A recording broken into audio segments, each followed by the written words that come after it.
Yeah, I don't think it'll be a problem. Get turned around empty, and then we straighten back up on our what little bit of gravel we do have. We're gonna try it. Yep, I think we should try it.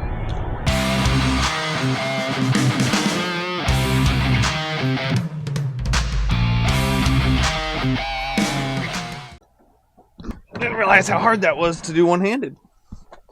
But we're gonna try it this morning, guys. Just like I said in the previous video, in this warm, wet weather, if we're gonna pull out of a bin, I'd rather it be our own bin, tear up our own lot. So it seemed pretty solid in the pickup, which doesn't weigh near as much as the semis do, but it seems solid enough. We're gonna give her a shot. One thing I do need to do real quick is get this auger swapped around. All right, that was quick and painless. Well, for you guys anyway.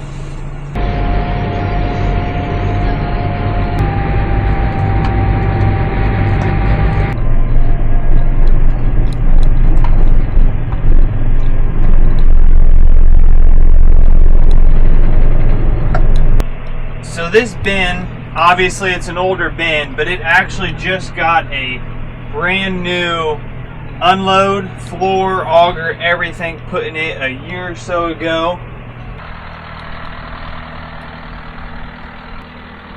Get itself straightened up a little bit. Cut the tractor right off the east side of the bin. Keeps the auger outlet right over that driveway.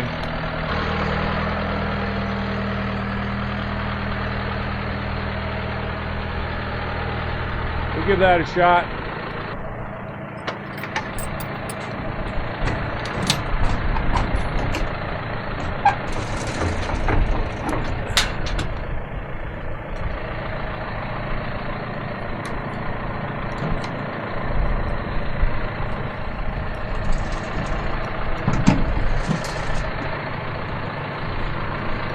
Not much extra room.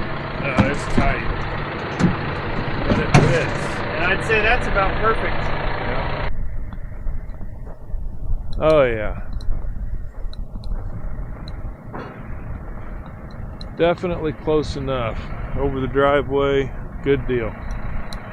Alright, well, auger's set, which means our part's done. And up to the guys to not get stuck now. If it gets questionable, the first couple loads we know will be fine, but if it starts getting soft after that, we can always pull out and go back to Jitville if we have to. But it would be really nice to get this bin empty because it's our last corn bin, last small corn bin, and then everything else would be at the big bins. Well, made it back to the shop, got them taken care of, and you guessed it, I'm back on this truck. But we've got everything we need, and I promise you guys, this truck will run at the end of this video. I'm speaking it into existence right now. I've got faith. Only because we hit all of our snags early. 3 different things I think that slowed us down, held us off, got those taken care of, gotten them out of the way. This thing will run by the end of this video. So you'll have to stick around and see if that comes to fruition. Alright, so we're finally to the point where injectors, new injectors, are going in, and our new injector cups. So I'm not gonna lie, guys, I've already put 2 of these in off camera because I was a little nervous about it and I didn't know how they would, what it was gonna take to get them on. But I think I have found what works for me. So these top O-rings, put some assembly lube on them. Make sure those are greased up real well so that they slide into the head with no issues.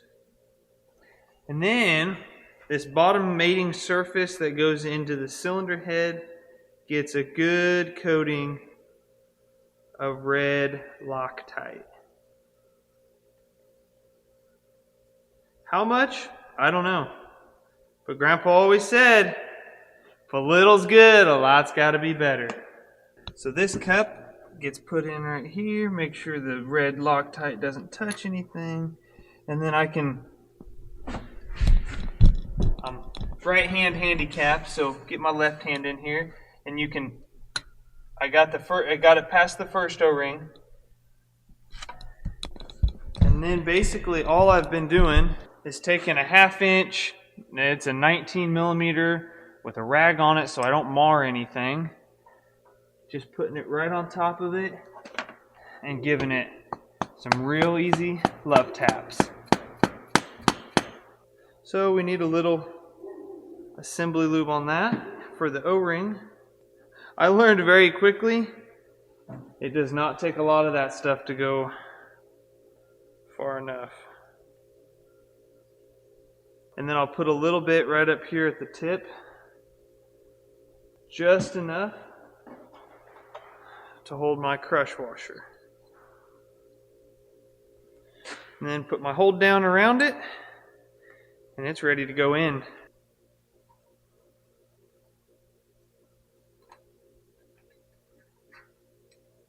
Push, push, boom. Heard it snap in and torque it down.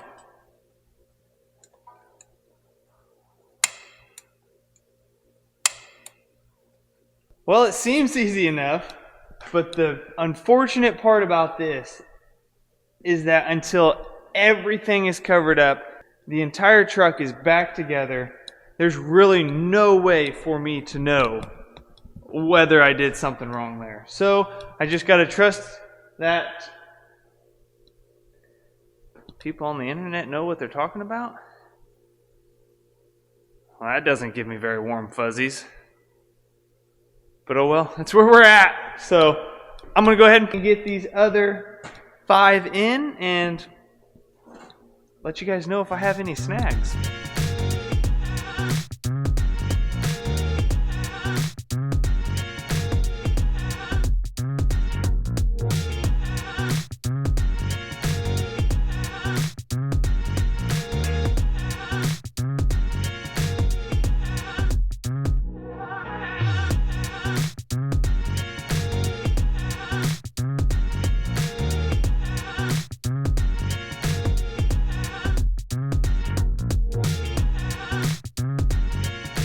Well, that wasn't too bad. Didn't take me too long. I fought this back one probably the most out of any. I just couldn't seem to get that injector cup to fully seat. And it's the least accessible one, of course, which is probably why it was so hard. These 4 all went in nice, and those front 3 all went in nice. So I think I'm finally to the point. The injector cups are replaced, the injectors are replaced, and I can just start putting the truck back together. I'm sure you guys can't tell yet, but I'm making progress. I got the wiring harness on the back 2 injectors, got my lower valve cover on, got all my return line on. So until I get the upper valve cover on and some stuff laid back over it, it'll be hard for you, unless you guys know what you're looking at, it'll be hard to tell the difference. But I got to take a break from that right now. We have our first load of seed coming in this afternoon, so let's go get that organized. Man, I really wish we were doing this like 4 days ago when it was 65, because it's a little cold out here. But truck's here, we're going to get him backed in, and we're going to get our first load of seed in here.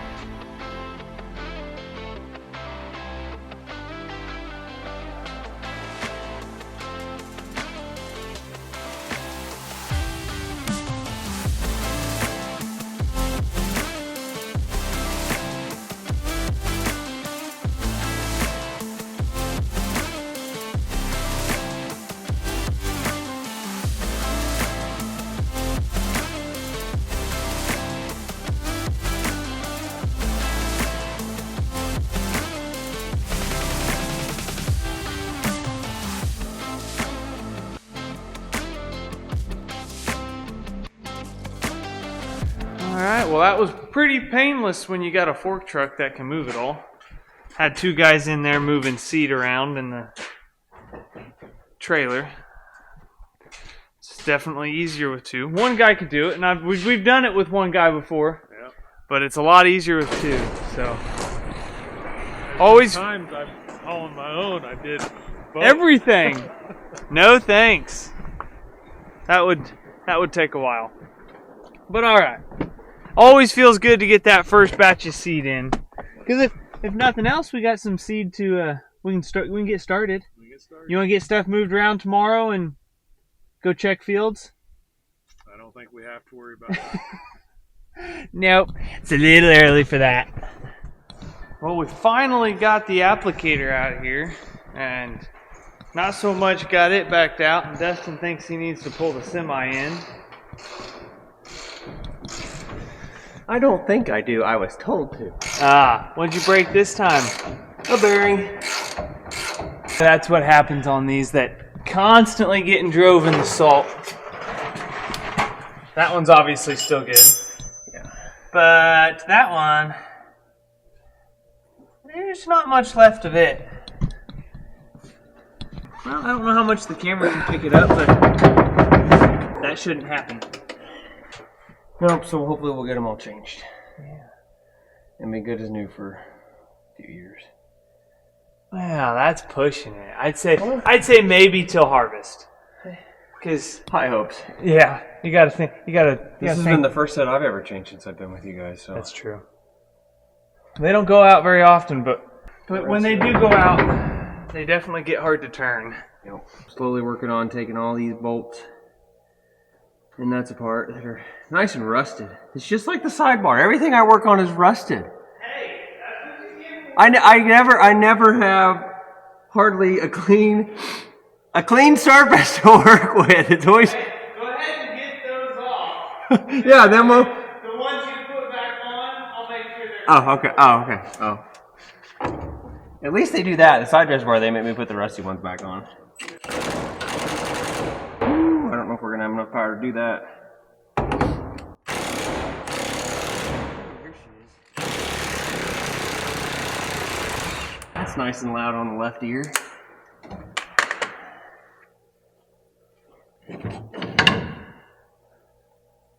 Hey, looky at that. It's disassembled somewhat. Gonna work on getting this kind of locking bolt out. Obviously there's tons of rust and other good stuff in there, so we're bringing the big guns out and we're gonna heat her up, because I tried it before with just putting a wrench and some blaster on there and no budge, no good. So we get to play with fire.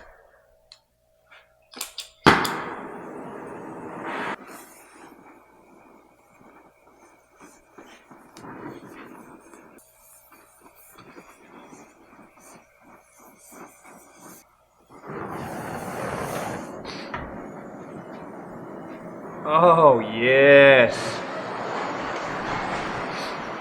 Look at there.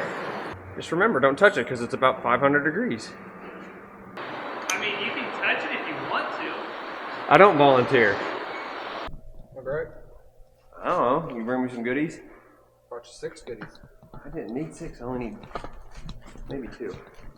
Hey, they look similar. That's good. You don't even have to press them in. Yay. Ready for you. So nice looking until it runs down the road.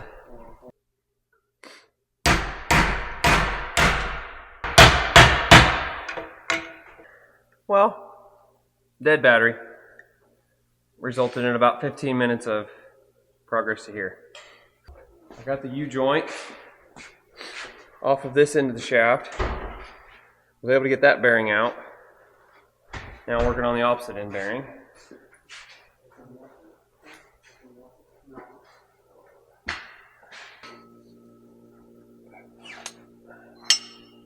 Good.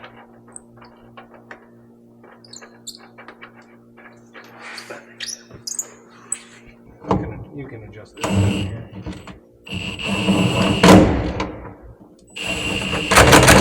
Take some drugs. Oh, took a shower, huh? That was a hot shower. Migraine suffers. They're rough. That guy right there. Because he has to work with me and Kyle all the time. Yeah, it's mostly me. Well, I'm not going to argue that, but a lot of times for me too. Open the gate. Open sesame. Oh, he just wants to go. Look at there. She just rolls like butter. I'm not going to know. I'm probably going to smack myself in the face with that handle the next time I open. That's what I did a couple weeks ago hauling up to Attica. It got tight on me because that bearing was going out. And you know, I put a little force into it to get it to go. Well, then I put my face down there and that handle came around and smacked me right in the face. I had a fat lip for about 3 days. I'm surprised you guys didn't say anything. I wasn't gonna wrap myself out of how embarrassing that was.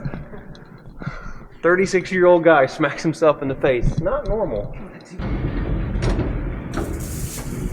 Oh yeah.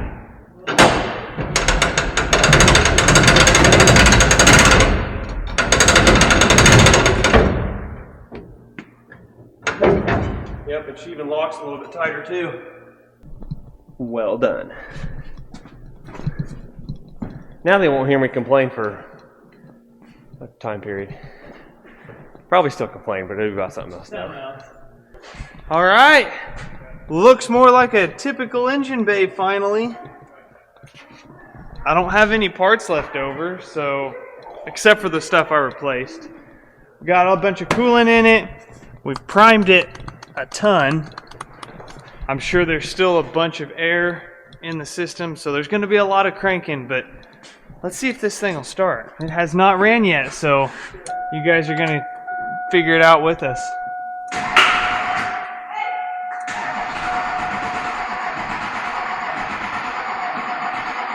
One thing I know we might want to do is put a charger on these batteries, but I'm sure we pulled what little fuel I had primed in, so.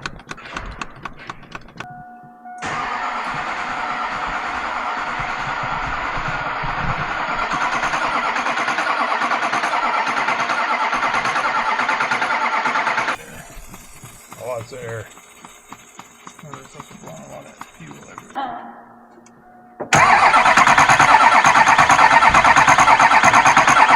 Well, I'm not gonna lie to you guys. Well, first of all, sorry for the voice. I've come down with something again. But I'm not gonna lie to you. It's been several days since we first started this truck and we have yet to get it to run. Did a whole lot of diagnosing with it. Spent several hours pumping and cranking and just nothing. Turns out, and I don't know that this is the issue yet, but I know it's a problem. Our filter housing that you prime it from, we're pretty sure that primer has gone out, and basically instead of pulling 100% fuel, it's pulling about 50-50 air and fuel, which it never fully primes. So I got a new one. We're going to get that replaced and see if hopefully that doesn't fix my problem and we can get this truck running finally. I'm really hoping this is the issue, guys. It's just very coincidental that the primer went out at the same time that we did this, because I didn't do anything more than just unbolt the bracket for the primer, for the filter housing, and then basically set it aside and put it back on. So it took us forever to kind of figure out that this was the issue, just purely by the fact that this really wasn't even one of the pieces that I messed with.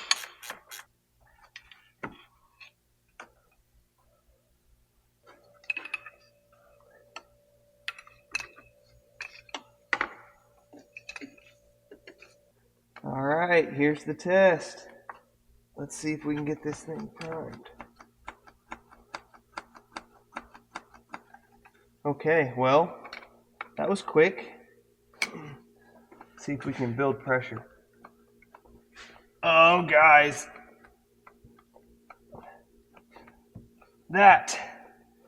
is how it's supposed to prime. Alright, this has been a struggle for all of us, so I gotta grab Dad, see if he wants to be a part of this. Now, it may run rough for a while. I think there's still probably some air in the line somewhere, so it may not run 100% off the bat, but if it does stay running, it should clear up. So I'd say give her a shot.